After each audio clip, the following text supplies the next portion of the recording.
décision importante en Allemagne. Berlin souhaite autoriser l'extraction de gaz de schiste sur son sol, y compris par fracturation hydraulique. La France, on le sait, écarte formellement cette hypothèse. Le gouvernement allemand pose toutefois ses conditions. Arnaud Boutet, Brice Boussoir à Berlin.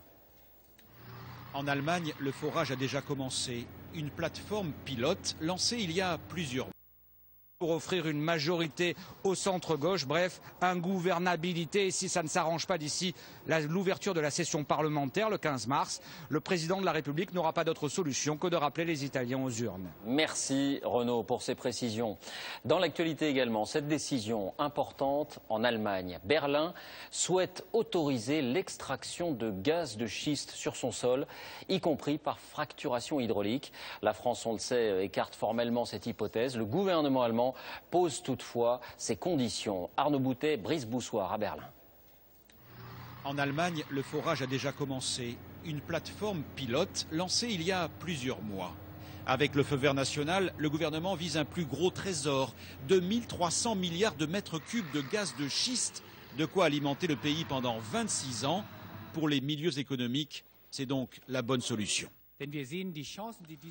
Quand on regarde les opportunités que cette technologie offre aux entreprises et aux personnes, on peut dire qu'en l'utilisant, le prix de l'énergie va baisser, comme aux États-Unis.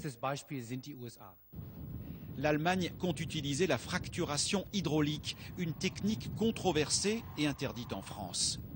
C'est ce qui inquiète la population. Les gisements se trouvent à l'ouest, dans les régions les plus peuplées.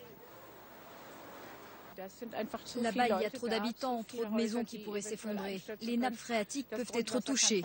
Moi, je suis contre. Je pense que c'est une bonne idée, mais il faut voir où on peut faire ça.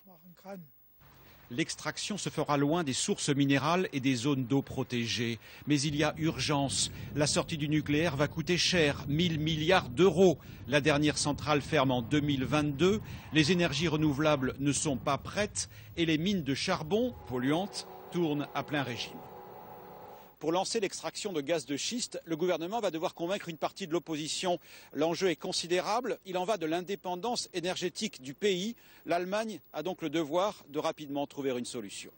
Alors les lignes sont-elles en train de bouger en Europe sur ce sujet sensible? Bonsoir François Baudonnet, vous êtes notre spécialiste des affaires européennes à Bruxelles. La position française sur le gaz de schiste est-elle encore majoritaire?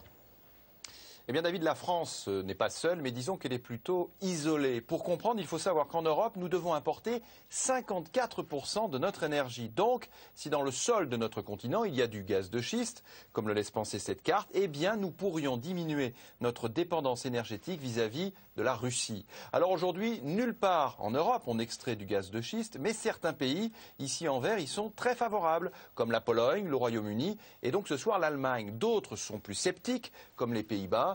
D'autres, enfin, les deux irréductibles, la Bulgarie et la France, interdisent carrément la prospection du gaz de schiste. Et on peut s'en inquiéter ou au contraire s'en réjouir.